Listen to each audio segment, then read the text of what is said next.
Hey everybody, just a quick video. Travis Holzem with Food Forest Abundance, Minnesota. And just kind of gonna give a quick little video on update on my indoor garden. My deep water culture bucket system. You know, I have 3 kinds of tomatoes growing in it and 3 kinds of peppers. And I'll just show you the progress of each of those. I think they're about 3 weeks old now from the time I planted them. And I also have some cannabis in my grow room down here, and some other peppers, some banana trees, and a bunch of fruit trees and berry bush seedlings that I'm starting for next spring.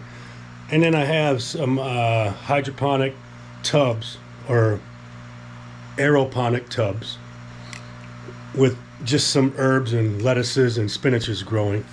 And they're about a week and a half old, and you'll be able to see that. And I'm going to show you how I add water and nutrients to my deep water culture bucket system. So I am going to, I got to move this out of the way. It gets kind of tight in here, so I'm going to set you up here. I think that we'll get everything in there. All right. And the one I'm going for is the one in the back, straight back, the all black one. So, all right, let me take that through here.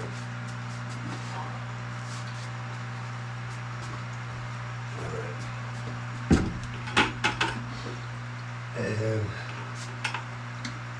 that's all we do.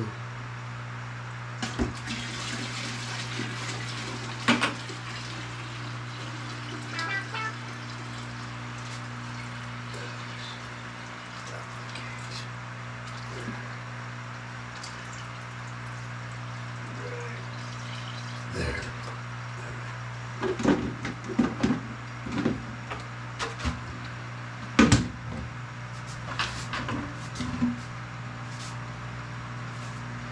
And just like that. And that's probably about, say about 10 days. Get about 10 days out of that. And I want to show you, look how big these tomatoes are growing.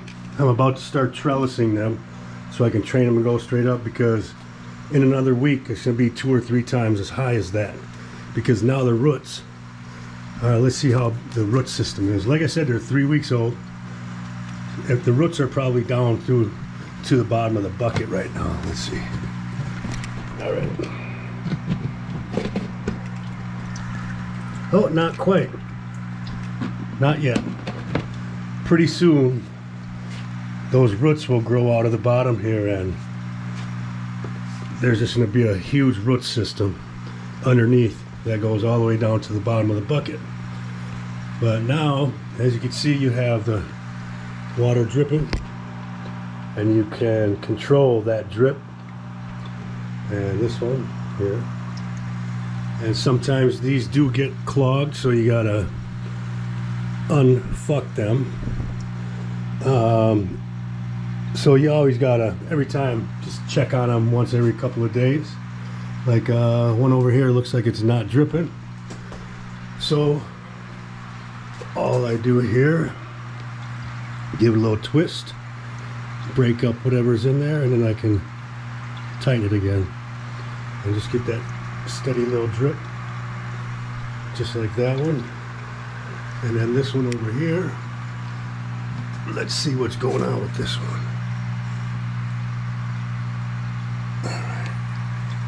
There we go. And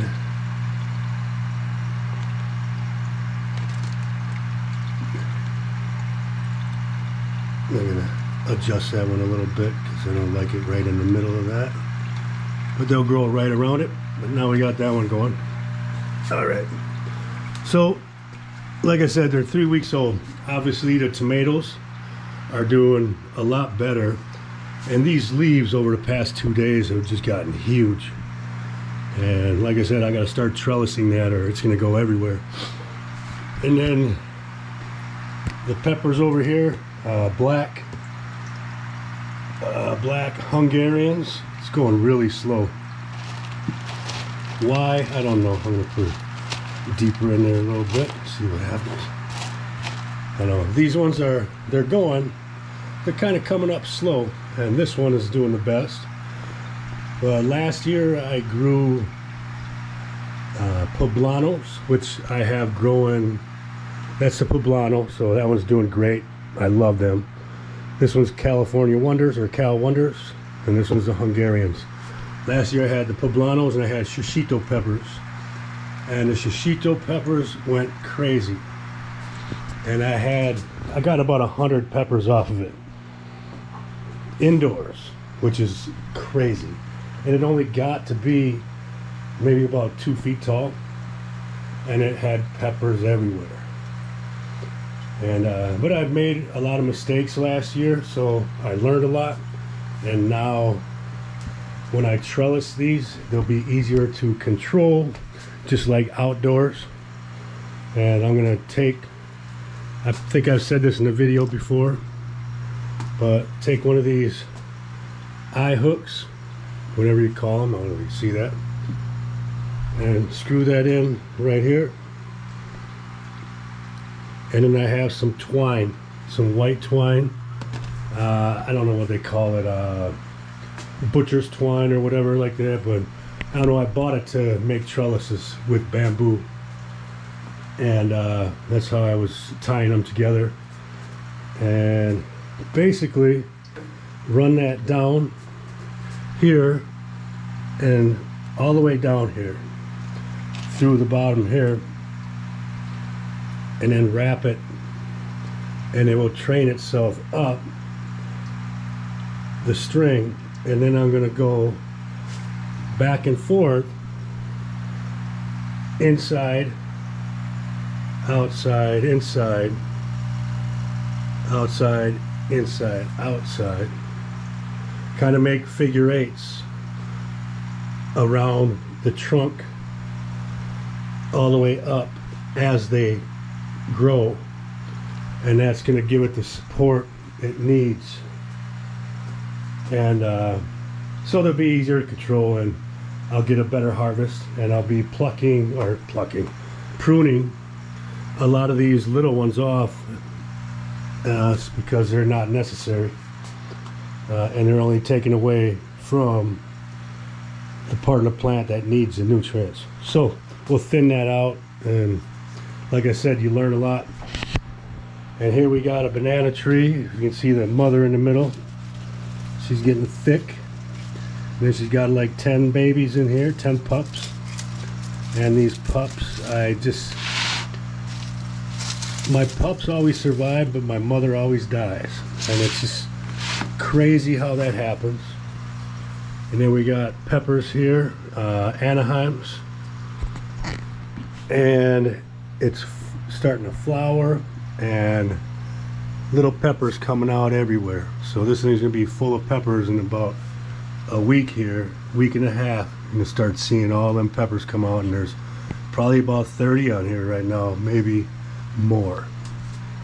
And what we got here, this is my citronella plant, and believe it or not, since I put it indoors, it's grown about from right here. You can see where it's dark and where it's all nice and green up here, right here. So from the last day before it started to frost outside, I brought this inside, and under these lights, that's how much it has grown. It smells amazing, and I don't get any mosquitoes indoors, just kidding.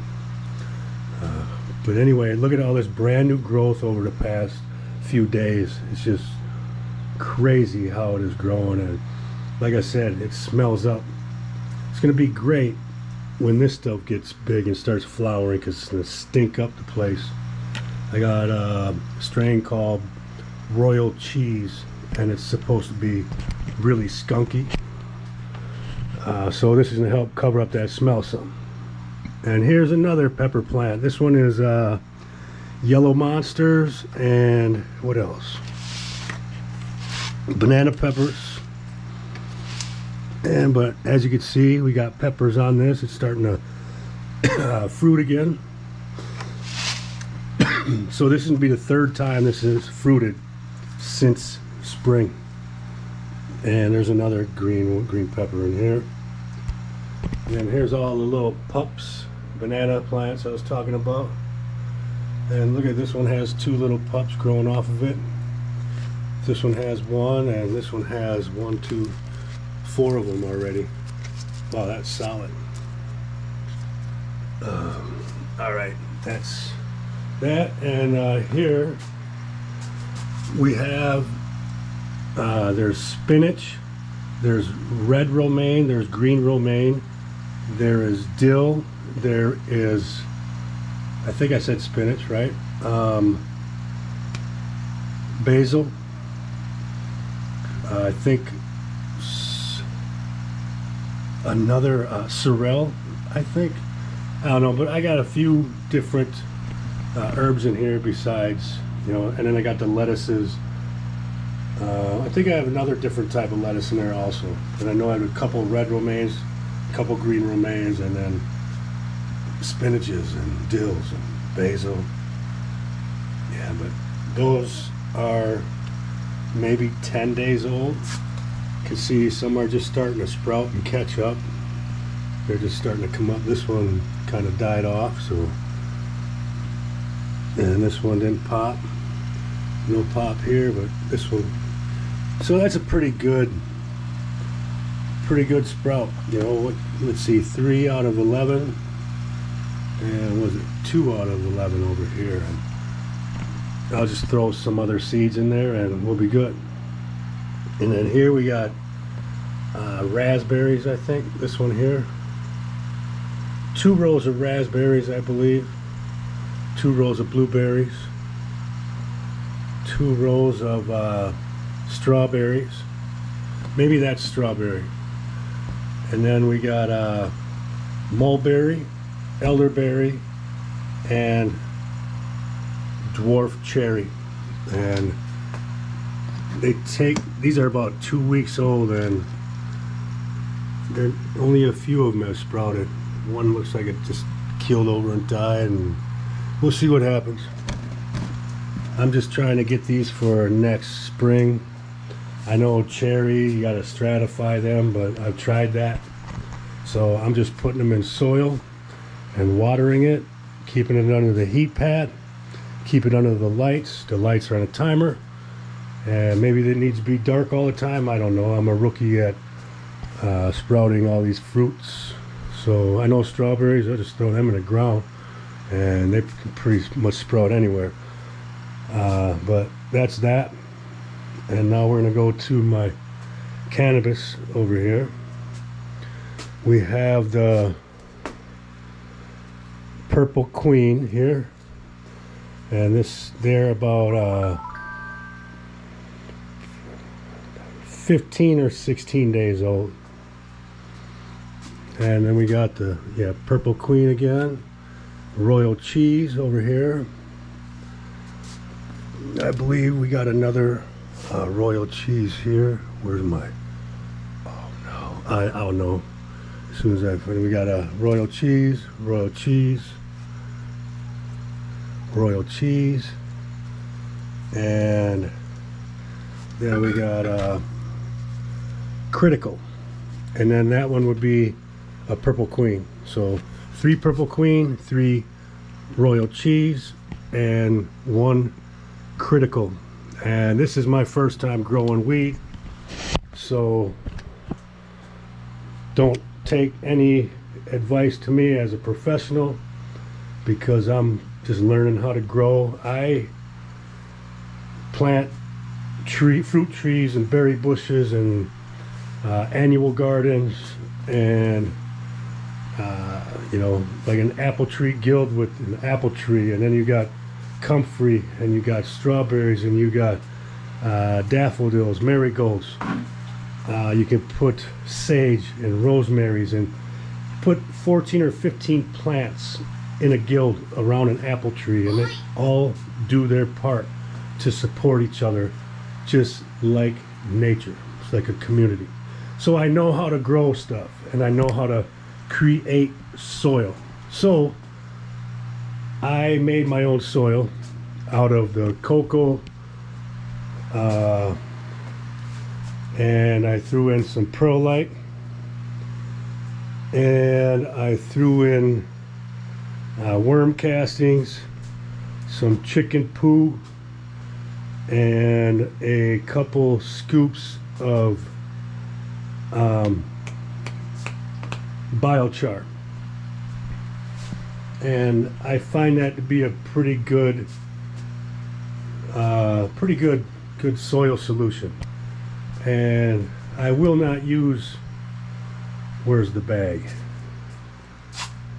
Oh, it's,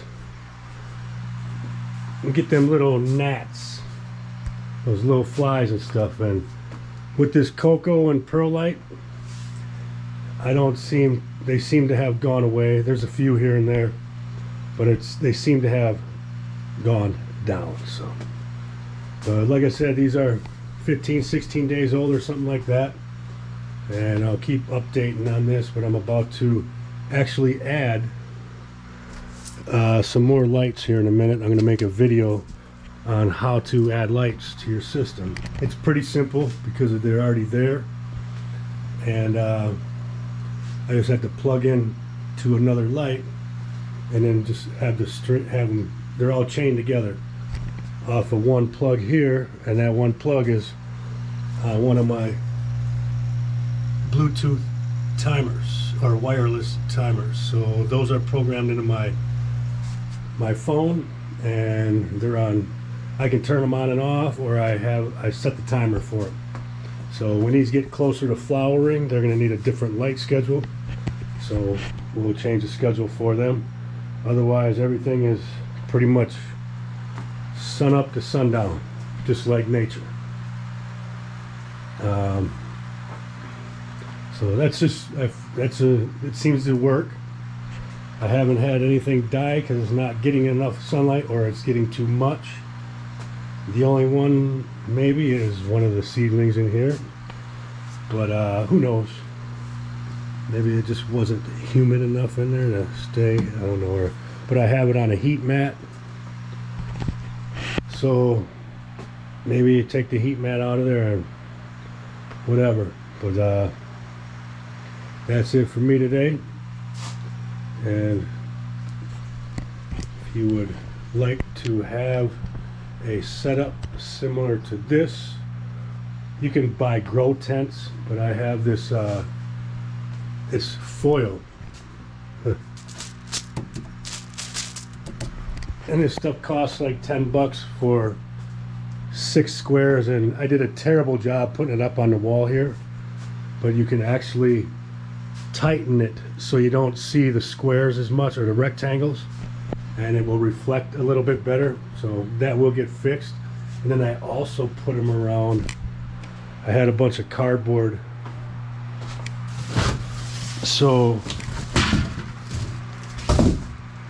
I put it back here so I get the reflection of the light back. Not saying that helps or anything, but I happened to, when I moved in here, I got lucky because, and that's also a grow light up there. But see how my wall is all silver? It kind of helps with reflection. So I got lucky that way, and then I found this somewhere. Or this is from those meals that you can order through the mail, like man, I used to get them every month or every week. I used to get 5 or 10 meals or whatever, but these came in the boxes to keep the food right, and so I use these. I found a purpose for them, so I use them to reflect light in here, and they're styrofoam in the middle, so they're going to get a little heat capture also.